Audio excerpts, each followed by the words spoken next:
Well, hello. Welcome to the Turret of Pleasure here in the Enchanted Kingdom of Hermione. I am your host, the Lord Chamberlain of the Enchanted Kingdom, Zipgun. We are up here at the highest point that people can be in the entire Enchanted Kingdom, which is somewhere in the neighborhood of Soup, BC, which is kind of off of Victoria, BC, which is on Vancouver Island, which is in BC, of course, which is in Canada, which means you're not in America. You're in Canada. And today on I Am That Sucker, we're going to talk about, yeah, I know, another thing. You had to buy it because, you got to buy it. And there are certain artists, I've said this before, Miles Davis, sorry, you got to buy it. Whatever it is, I don't care, I got to buy it. And, of course, my old pal, Captain Beefheart. And this isn't very new. It's a couple of years old now, I think. Actually, it's probably more than it. Watch me think I'm reviewing something new that's 4 years old. 2014. 6 years old, actually. There you go. But it bears talking about because it's still there. This is Sun Zoom Spark, the Captain Beefheart. What do they call it? They don't call it anything. Now, I would call this the Warner years myself. But for reasons unknown, Rhino, which appears to be owned by Warner, or somebody else didn't want to do that. And the Warner years, well, actually, because it wouldn't be the Warner years, because the Warner years would sort of include Trout Mask Replica, which has been available as a CD, double CD, for pretty much forever. And to put it in this, it would be pointless because it's been available forever. And it would just make this box more expensive. So I think they kept it out for cost reasons. Now, the primary appeal of this when it was released was that you got Lick My Decals Off Baby, the top one here. This had been out of print for some time. I found a copy eons ago in Edmonton on the Enigma straight label. And this was a good long time ago. And it was only available very briefly, and then it disappeared. And I remember somebody saying, hey, you can get $150 for that CD. So that was the only way you get it. And I was glad to get it because the vinyl mastering of Lick My Decals Off Baby from the old days was absolutely horrible. It was the worst sounding. Those were amongst the worst sounding vinyl records of all time, the Warner records from the early 70s. The mastering was just fucking awful. And many records, Star Sailor by Tim Buckley, unlistenable. You can't get a good copy. They don't exist. And this was one. This was one when I got the CD of it years ago. That's when I discovered there were 2 drum kits, one on each side. Who knew? Anyway, it's an excellent record. It's every bit as good as Trout Mask Replica. Some people don't like it as much. Some people don't like it anywhere near as much. I think it's a progression from that record, maybe a tiny bit more, if you can believe it, with an eye towards commerciality. If you listen to this record, you're going to think, commerciality? It's not very commercial. It's pretty freaking weird. It rocks with a feral energy that's just crazy. And just for good measure, they've replaced the second guitar player from Trout Mask Replica with a marimba player. Yes, and it barely makes any difference at all. It adds a new color to the ensemble, which is quite nice. It also includes The Spotlight Kid, which was the record that came immediately after, and Clear Spot, which came very soon after that. Spotlight Kid was done over a series of sessions.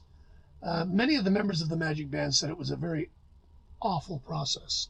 Nobody has good memories of making this record. And it sounds really bitty. It doesn't sound like a cohesive whole at all. Having said that, it's still a pretty damn good record. Click Clack is one of the great Beefheart songs. Train song. The last song, Glider, is a real neat song. Apparently, Beefheart fired John French on the spot and just hired a session guy and tried to teach him this unbelievably complicated Beefheart song with predictable results, but it's still pretty great. Elliot Ingber plays a lot of lead guitar on this record. He was on Zappa's first record, Freak Out. And Roy Estrada from the Mothers, who's one of the most evil men in music ever, and is rightfully languishing in jail forever. However, a very good bass player, and he played bass on a lot of this. He also plays bass on this. He was added to the Magic Band, and sort of this was a transitional record. They went through a lot of different drummers. John French played a bit of drums. Artie Tripp played drums when he wasn't playing the marimba. And like I say, Reese Clark played on one song. And then the lineup solidified. These are all, Zoot Hornralla was the guitar player on all these. The original Trout Mask guitar player. And Rocket Morton, the original Trout Mask bass player. He was there for these. When Roy Estrada joined the band, Rocket Morton switched to rhythm guitar.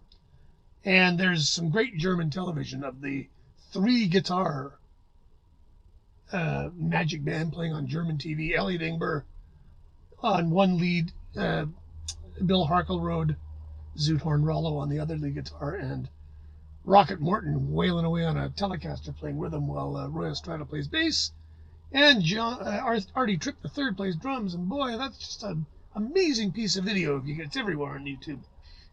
Anyway, the significance of these two records is this was the attempt to make him go commercial. This record, they went, no. Are you kidding? No, we needed to have, it's got to have a beat. So I'm going to booglerize you, baby. That was a step in the right direction. And there's a couple of kind of soft, almost love ballads on it that foreshadowed a terrible era that's already been discussed on one of these shows, but it did not come just yet. And Spotlight Kid, I think it might even have made the top 200. Anyways, Warner's finally said, yes, okay, now, look, gotta get this done right. So they hired Ted Templeman. This is before he discovered Van Halen, and just when he was getting going with the Doobies. But Ted knew how to make a commercial record, and he made Clear Spot. And by God, is this a good commercial record? Really good record, I can't say enough about it. The band is smoking, the songs are great. They couldn't give this record away. Despite, I'll show you the great marketing thing. Now this is a great box because they've given you some neat toys, but not too much goofy stuff. There's a pretty darn good book. Now, Clear Spot, there's also the Outtakes CD, which we'll discuss in a minute. So you get mini LP sleeves, cool. Let me think. Oh, and they have all the inserts. So there you go. It's got, record nuts like me love it when they go to these details. So you get the original label. This, if I remember correctly, will have, oh no. Okay, well this isn't the original label, but there you go. And then there's the Clear Spot. Now this is how it came out on record. I have the record of this. In a clear, this was embossed, little flap. There you go. Great gimmick. And then of course, the fourth CD is rather creatively entitled Outtakes. And this is a bit of a mixed bag. Now this could have been an amazing box set.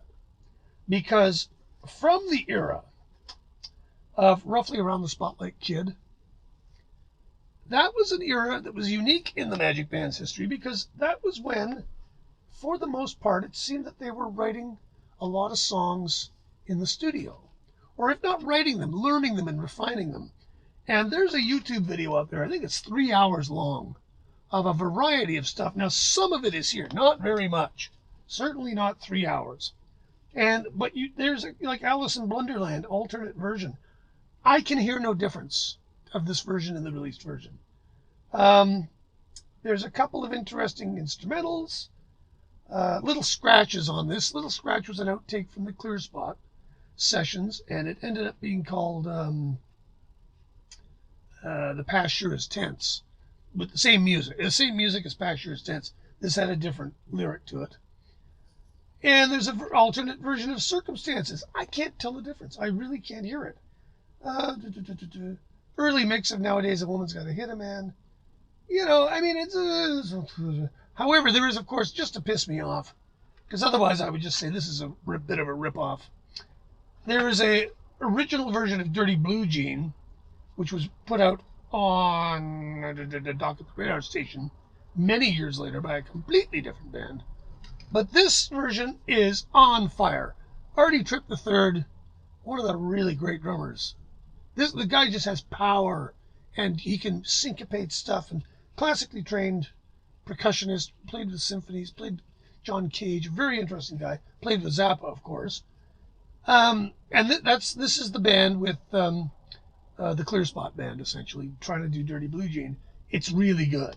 It's amazing. And there's a couple of others here that really knock me out. But mostly this is odds and sods. It could be a lot better. I'd love to know whether there are any decent mixes of the YouTube tapes. You could make a box set out of just the YouTube tapes. And the YouTube tapes do move from strength to strength because a lot of them are just kind of sketches. A lot of them don't have any words or vocals on them because, of course, the captain would deal with that last, as was his wont. Anyway, it was pretty cheap. Bought it, typical Rhino quality, very high quality. If you want it now, yeah, it's really expensive. Ironically, there's a deep irony here. You can get it on vinyl for $150, but if you want the CD, it's $250. So that made me laugh. If you're a Beefheart nut, it goes without saying that you need this music. This is probably the best way to acquire it. Like I say, if you're getting started on Beefheart, in fact, I can't recommend, there's a double CD of these two, of Spotlight Kid and Clear Spot. Strangely, the order of them is reversed. They present it as if Clear Spot came out first. It did not. And the liner notes also suggest that. So typically the record label just doesn't have a clue what the fuck they're peddling. But what do you expect from the major labels? And if you want to, that's the easy way into Beefheart. Don't buy Trout Mask first record, because you may never get 5 songs into it. Clear Spot, take it to a party and play it. If there's parties, right? Can't have parties. Anyways, I would give this an A. Nicely presented, bit of an awkward shaped box, I guess. The cover mini LP sleeves are nice. The labels are not exactly right, but I'm not going to quibble about that. And I'm glad I bought it. I'm glad I kept it. I am that sucker. I basically did buy it for the bonus. I basically bought this for 3 songs. There you go. I'll admit it. I'm still happy to own it. Nice booklet. Yeah. I am that sucker. I did buy it. And if they put out another Beefheart box, I'll buy it before I even know what's on it. So there you go. That's the fun of being a record collector. Anyways, thanks for watching.